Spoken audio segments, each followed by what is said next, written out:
And all of us are... Learnalots! From time to time, we meet with Miss Thomas. She has all the answers to our questions, and she has a supercharged super screen that can open lots of doors for us. May is Heritage Month, and the parish of St. George's is the focus of this year's celebration. Out at St. David's Lighthouse, the views are spectacular, so next time you're down here, be sure to visit. The string of islands along the coast just beyond Tuckerstown were once sites of Bermuda's earliest buildings, forts, and defenses. This area of our island is home to the Bermuda Biological Station. Scientists from all around the world come here to study the ocean, which helps predict global weather patterns. They even have their own boat called the Weatherbird, with lots of special scientific equipment on board. I just wonder if any one of you Learnalots can tell me the most historic place in Bermuda. St. George's. I thought I was going to stump you, but you're all too bright for me. It's a good idea, I think, for us to take a look at St. George's, especially since it's the Heritage Month theme. The theme is the life and history of St. George's. Let's put some information into the Supercharged super screen so that we can have a look at historic St. George's. Here we go. Let's watch.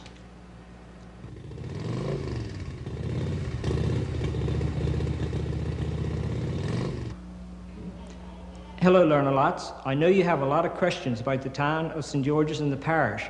Come on over and we'll answer your questions. The town hall in St. George's is an interesting building, situated in King's Square. The ground floor was originally used as a marketplace. Wow, the mayor himself came to greet us. Welcome to Town Hall.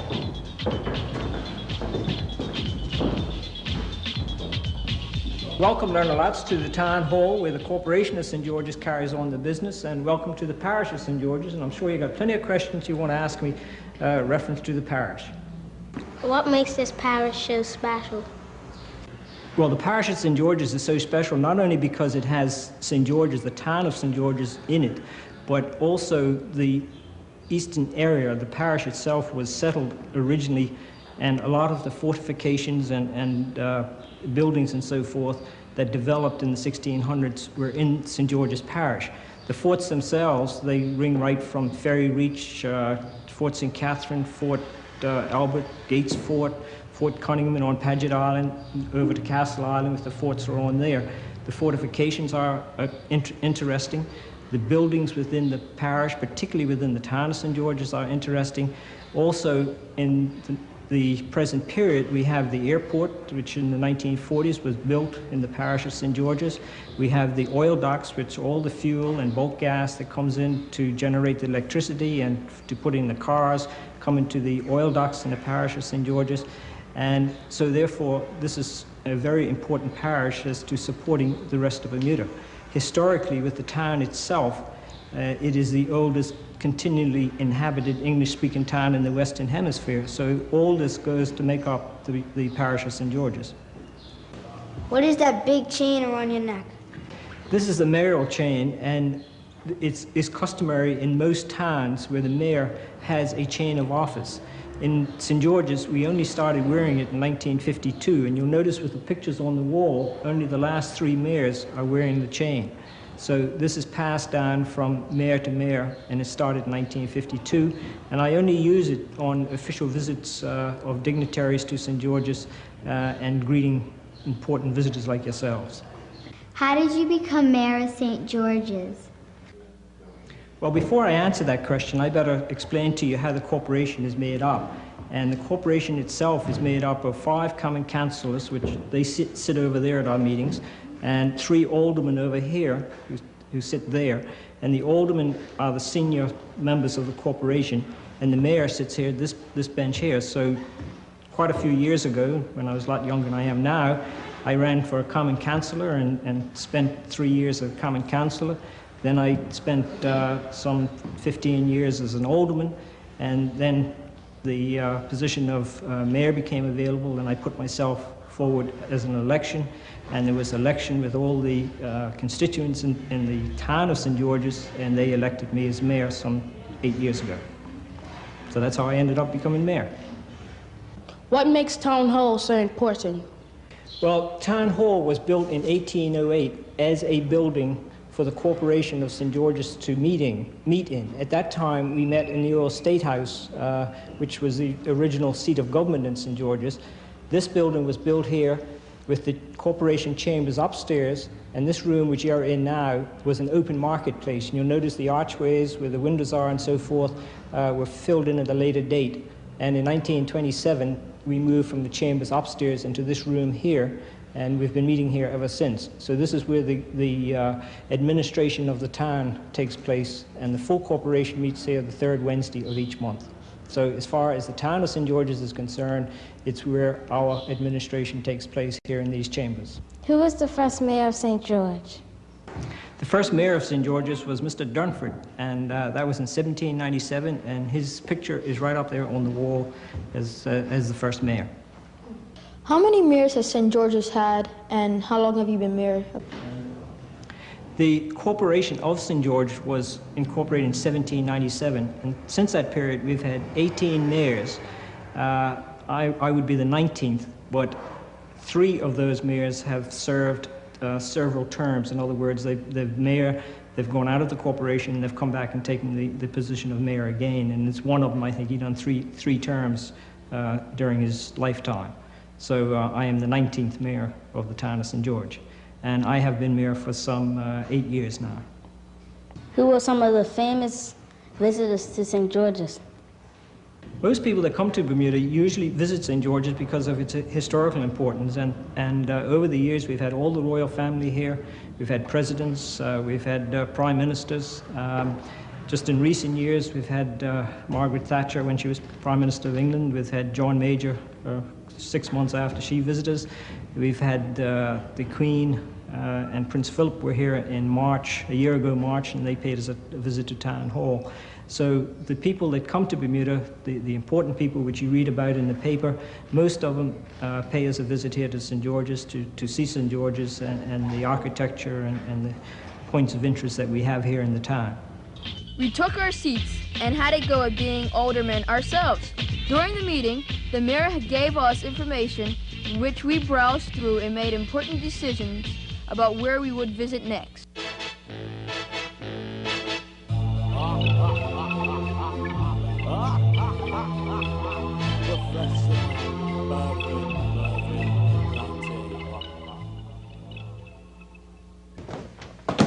Hey kids, it's me again! Professor Irvin Mervin Nutty! Okay, now today I'm going to show you a very, very exciting experiment. I'm going to show you how to make your very own space rocket. It's very simple, very simple. First of all, matches, tea bag, parents, I know, I'm sorry, and safety goggles. Gotta wear your safety goggles, because if you don't have your safety goggles, you know, this one involves fire, so you burn your eyes out or something. All right, so what we gotta do now is get the tea bag, take off the label. Most tea bags have a special little staple here. You can just rip it out. It's no problem. Now, you have to get the kind of tea bags that unravel like this into like a tube formation. Pour out the tea, because you don't need that. It's not involved. You can save that for later. Make like iced tea or something. I don't know. What you want to do with it? All right, so now, here's what I prepared earlier. I've always wanted to say that. All right, so what you got to do is put the tube onto the table. Get your parents to light it for you, because I don't want you to burn in your house, because they're going to come to me and blame me, and I'm going to have to, you know, cover for you. All right, so here we go. Watch this, kids. Strike the match. Get your parents to light it all the way around in a circle, okay? Now watch.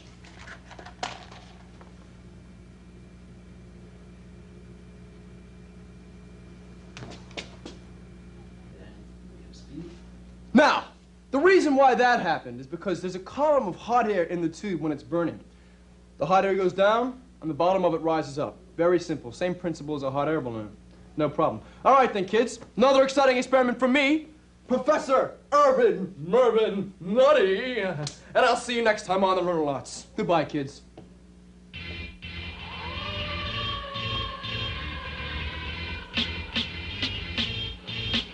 Next up was Fort St. Catherine, where we met the curator, Mr. Lance Ferbert.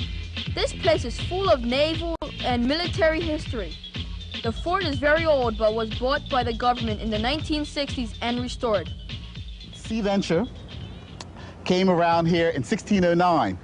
She was caught in an Atlantic storm. She came around. You see where all those buoys are out there? Yeah. Just out there. She was run up on some rocks. I beg your pardon? Were there buoys out there? No, the buoys weren't there at the time. If the buoys were there, she probably would have been okay. She'd have been able to find her way in. What they were trying to do is actually run her up on this beach because she was leaking badly, and they knew that they couldn't anchor off, so they were going to run her on the beach, but they got stuck in the rocks out there, and then they got in a smaller boat, and they all came ashore here. Anybody know the name of this bay? I almost gave it away. Gates Bay. Gates Bay, that's right. That's what it should be called, Gates Bay. Why was it called Gates Bay? Because Sir Thomas Gates came here and said, "This is my bay." Right, when he came up here in the longboat, he jumped out and he said, "This is Gates his bay." So that's what we should call this, Gates Bay. Could Fort St. Catherine defend all of Bermuda? Fort St. Catherine actually protected this channel here. You notice the buoys as you come down here? Any ship that comes into Bermuda, even today, the cruise ships, when they come in, they come over here in 5 Fathom Hole, and then they cruise down this channel here and go around. So Fort St. Catherine was here to prevent a ship from making the turn and being able to go up to North Shore, to Dockyard, or to Hamilton. And the way it would work is the King ships would be back here in this little bay. They'd come up on the side here, and Fort St. Catherine was actually like another ship. If you look out the front, you see it's pointed like a boat. Yeah. And that's how it worked, like another huge ship. So it really didn't protect the whole island in a sense, but in another sense it did. It protected the whole island from any ship coming in, because this is the only way to get in. Is Fort St. Catherine the biggest fort in Bermuda? Fort St. Catherine is one of the biggest, but I wouldn't say that it's the biggest. You have forts like Fort Scarra, for instance, which really covers 22 acres. But I would say Fort St. Catherine is the largest fort of this type. And if you look around here, you'll see there's an awful lot of concrete. And this fort was built before they started building the forts, like the land defense forts like Fort Scarra and Fort Hamilton. And so of the old bastion-type, castle-type forts, Fort St. Catherine is probably the largest. Mr. Ferbert showed us some of the old muskets which are kept at Fort St. Catherine. Okay, this is an Enfield rifle. I must tell you that when I came here, these were in fairly bad shape, but we have a restorator here who's restored this one. They wouldn't fire, it wouldn't fire now at this stage of the game, but you can see, I'll let you hold it.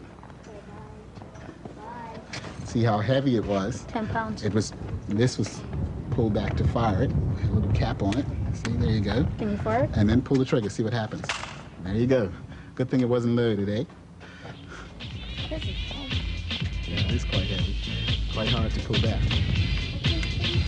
It's an Enfield. Don't point it at anybody. And you give it a pull. And when he rigors it. There's a sight here.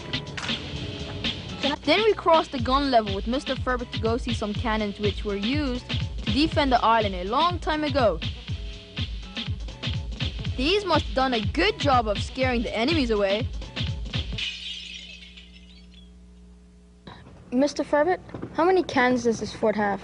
Okay, there's the major cannons here, the main weapons here for the period that we're looking at now were 5 10-inch RMLs. They're the big 18-ton guns that we have here on the gun floor. But there was also 3 other little guns, 32-pounders, and there were 3 24-pounders up on the roof. But the main guns, if a ship were coming up the channel, the main gun that would fire at them would be the 5 10-inch RMLs. Which would probably be this? Which would be the big, large guns we have here, you know. How many forts are here in St. George's Parish? Okay, that's a very interesting question. I think I would probably say over 25. Now, the reason why we don't really have an accurate count is that some of the buildings, like Fort St. Catherine, for instance, had as many as 5 different forts on the one site. So if you counted them all up, there'd be quite a lot. So let's say over 25. Mr. Ferbert, when was the last time a cannon was fired from Fort St. Catherine? The last time guns were fired here was probably in the 1880s. And I must tell you that the guns were fired very, very often here because they're extremely loud, and apparently there were complaints from the neighbors even in those days. So what they would do is usually train with a dummy. They'd put in a wooden projectile rather than the real projectile. But I don't think the guns were fired very often, and the last time would have been probably in the 1880s. We enjoyed our trip to Fort St. Catherine. Thank you, Mr. Farmer. There's lots more to see yet. Oh yay! Oh yay! Oh yay! On this day, the 27th day of April, in the year of our Lord, 1996, the ancient and royal town welcomes to St. George the Learnalots. Now all is well. God save the Queen, and God bless Bermuda. Hey, this guy's even louder than us. St. George's town crier, Mr. Richard Alsop. What does the town crier do? He tells stories, he gives out the news of the day, he welcomes people, and he also attends church service. He has to go to church every Sunday. He has to go to the corporation and help them out with some of their businesses and meet people like yourselves. How did you become a town crier? I liked what I saw with the other town crier, who was Bobby Burns, and I applied for his position after he passed away. Basically, the specifications are good English, a loud voice, and a sense of humor, and also to be serious when you have to be serious. And I really enjoy doing what I'm doing. It's nice. Do you have to dress like that every day? Yes, every time that I'm asked to do town crying, I would dress up in 18th century costume. And when the things go in St. George pretty well, 3 days a week, you'll find people dressing up similar to me or a little less ornate, you know, than I am. But it's going to be a good thing for St. George. The town crier told us a visit to St. George's wouldn't be complete without calling into St. Peter's. Miss Claire Spencer kindly gave us our very own tour of this ancient church.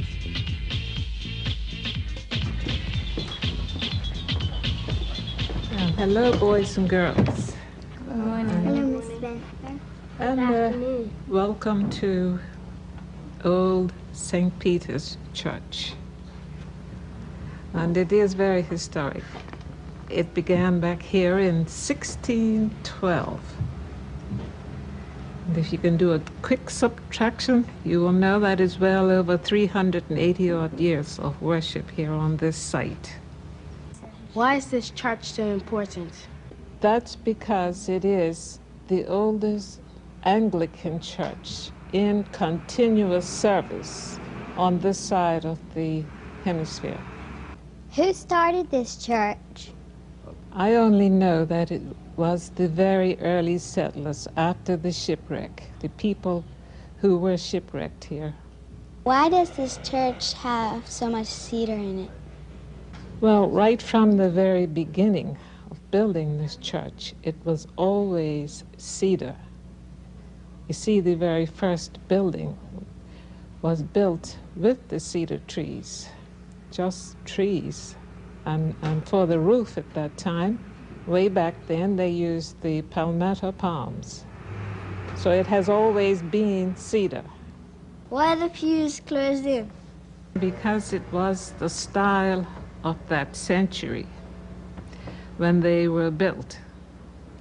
And but this particular one right here is the location where the court met in 1616. It's also the same location where Bermuda Parliament took place in 1620.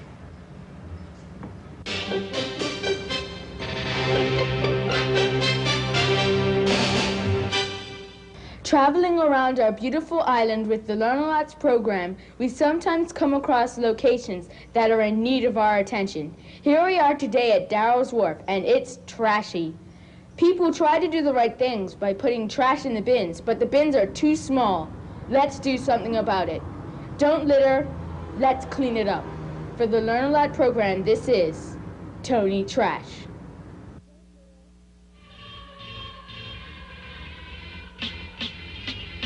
Next port of call was the Deliverance. You can't miss this. Mr. Graham Maddox took us on a fascinating voyage into the past. Welcome, Learnalots. Welcome to the Deliverance. It's nice to have you here today. Any questions that you all have about the Deliverance, how it was built, when it was built, who built it, please don't hesitate to ask us. Okay, we'd be more than happy to answer any questions you have. Enjoy your time here. Where was the real ship built? The real boat, the Deliverance, was built just over the hill here, just down from Fort St. Catherine in where we call Builder's Bay. It was built in 1609 by the survivors of the shipwreck, the Sea Venture. This is the great cabin. This would have been where the dignitaries were. People like Sir George Somers and Thomas Gates. This has been where they would have lived. They have the nice small bunks over here. The average height for people there were about 5'5", 5'4". And this is where they would have stayed, and they would have planned their journey, and this is where they would have lived and eaten and kept their supplies in here. How many people could fit on this ship? There were 130 people on this ship here. Now you're thinking, how did they fit them all in? It was a very tight squeeze. They didn't actually build the Deliverance big enough to fit everybody on. This is why they had to build the second boat called the Patience. They couldn't fit all the people and all their supplies on. But there were around 130 people that actually sailed on the Deliverance. What did they eat? They wouldn't have had much fresh food. Remember, they had no refrigeration back then, so everything that they ate was salt cured. They would have salted cowbirds, a lot of seabirds, fish, and pork. There was wild boar here on the island, so they would have killed the pigs and then salted them. Where did they get the salt from? From the ocean. They would have taken large amounts of salt water and boiled it and then collected the salt crystals that were left. Then they would have cured everything, brought it on the ship, and kept it in storage after it was salted and cured. Can you spot the stowaways on board?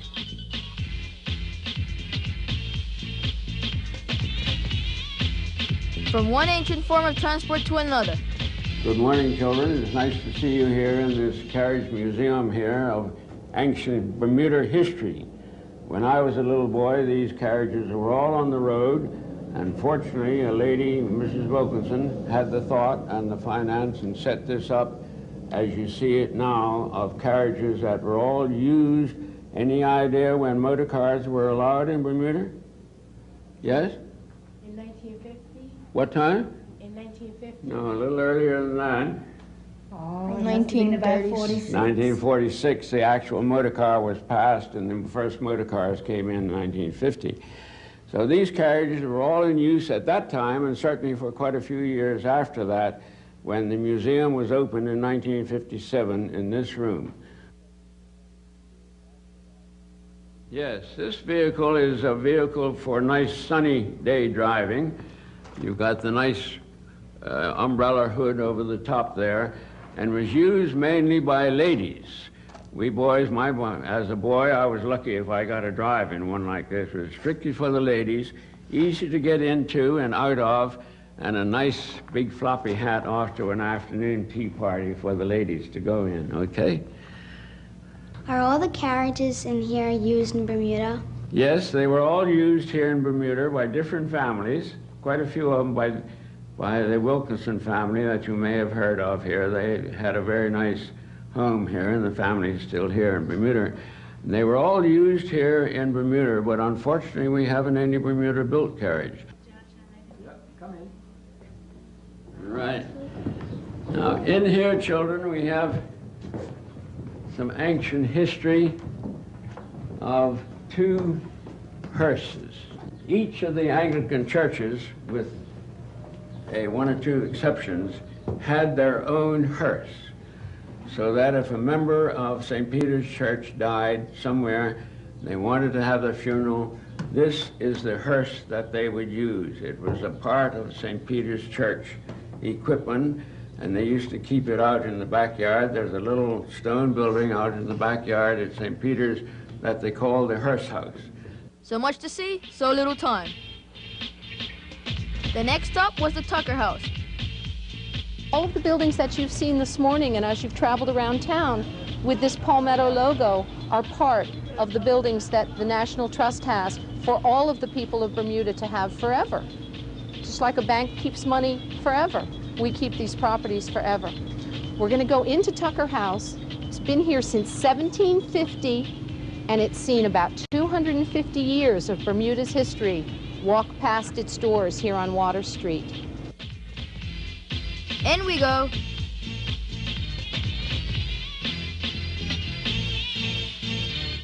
Now, as you look in this house, you'll see some portraits and things like that. You'll see a lot of very fancy things.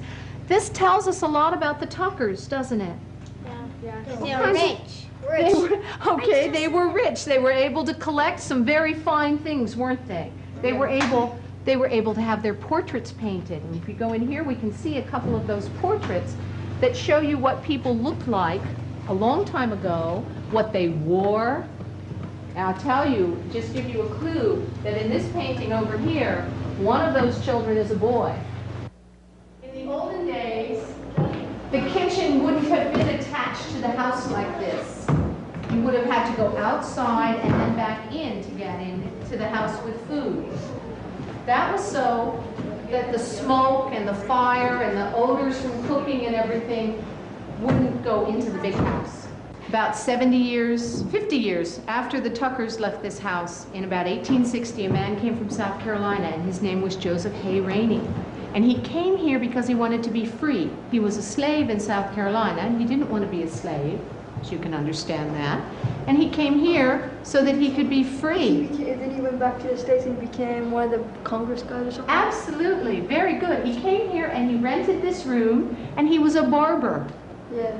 He set up his barber shop in this kitchen, and his customers would help him learn to read and learn to write, and they would correct his mistakes and everything. When the Civil War in the United States ended, he went back to South Carolina, and Kevin's absolutely right, he was elected to the Congress, and he was one of the first black men to serve in the Congress in the United States. So he's somebody who is connected with this room, who we do know something about.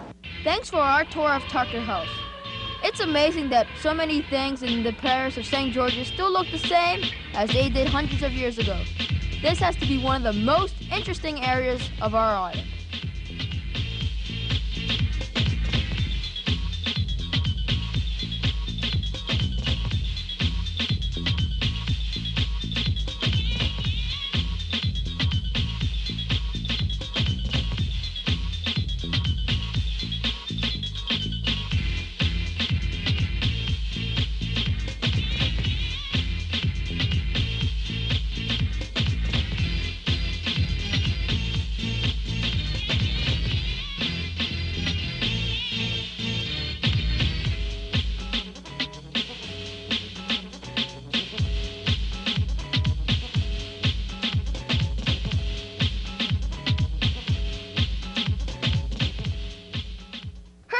Hurry! Make sure you get your Learnalot t-shirt before they all disappear.